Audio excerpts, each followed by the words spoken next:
Joining me now is Democratic Senator Chris Murphy of Connecticut. He is a member of the Senate Foreign Relations Committee. Senator, thank you for being with me.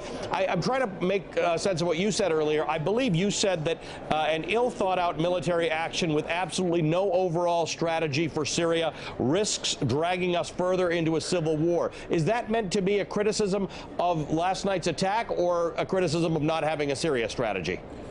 Well, we're going to get a briefing at 1 o'clock from the administration on these attacks, but it is certainly a criticism of what seems to be a totally improvisational strategy with regard to the civil war inside Syria. It is frankly not helpful to launch a small-scale attack against an airfield that may ultimately result in the escalation of military activity inside Syria and then continue a policy of denying exit from Syria to the millions of children and parents who want to become refugees in Europe or the United States. And so I do think that this has to be viewed in the larger context of a totally incoherent Syria policy. We'll get some more details at 1 o'clock on the exact nature of this particular strike.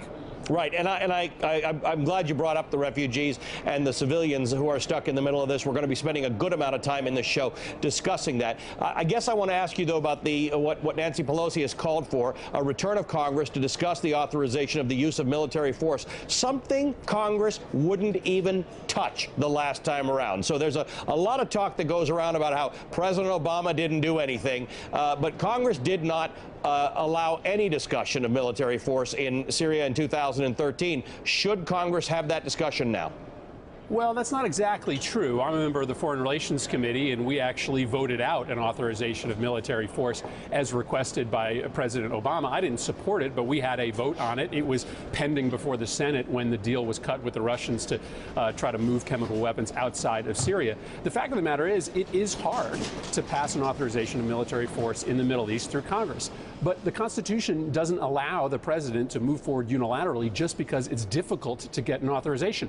There's good reasons why it's hard to pass an authorization to use the military in the Middle East, because it normally goes very wrong for the United States, and our constituents are very reluctant to grant the executive that power. So I think it's clear that the strike last night is illegal, that it is not permissible under the Constitution's war-making powers granted to Congress, and that we should be here this weekend debating an authorization for the use of military force, because this might not be the end of the Trump administration's military policy in the region. In fact, we know it isn't, because he has put 500 additional troops inside Syria since he was inaugurated. So just to underscore your point, Afghanistan, Iraq, Libya, it never works out correctly for the United States when we head down a road of regime change without knowing what steps 2, 3, 4 through 12 are going to be.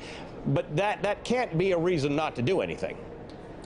Well, it should certainly be a reason to step back and consider the impact of a strike on days 2, 3, 4, and 5, right? I know sometimes it just makes us feel good to use our enormous military power in the Middle East, and sometimes we get short-term victories, right? We may have taken out some aircraft. We did topple the Saddam Hussein regime in Iraq, but in the end, because we had no political plan, it ended up being much worse for us and much worse for the people in the region. So what do we do? What do we do now? We're 6 years into this.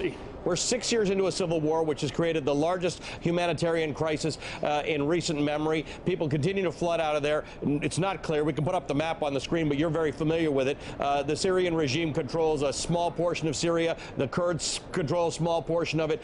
People who are supported by us apparently can control a small portion of it. I mean, this is not stepping back. We haven't done anything for years.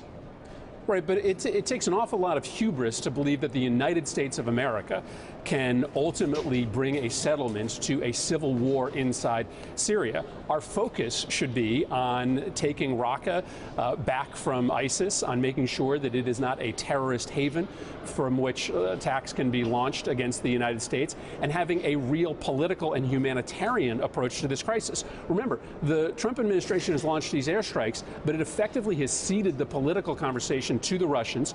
We have withdrawn from any major humanitarian assistance to the people of Syria. We are not going to be able to militarily settle this civil war, and so our focus should be political, humanitarian, and on counterterrorism operations. Sir, good to talk to you. Thank you for sharing your views with us today. All right. Thanks, Allie. Hey there, I'm Chris Hayes from MSNBC. Thanks for watching MSNBC on YouTube. If you want to keep up to date with the videos we're putting out, you can click subscribe just below me or click over on this list to see lots of other great videos.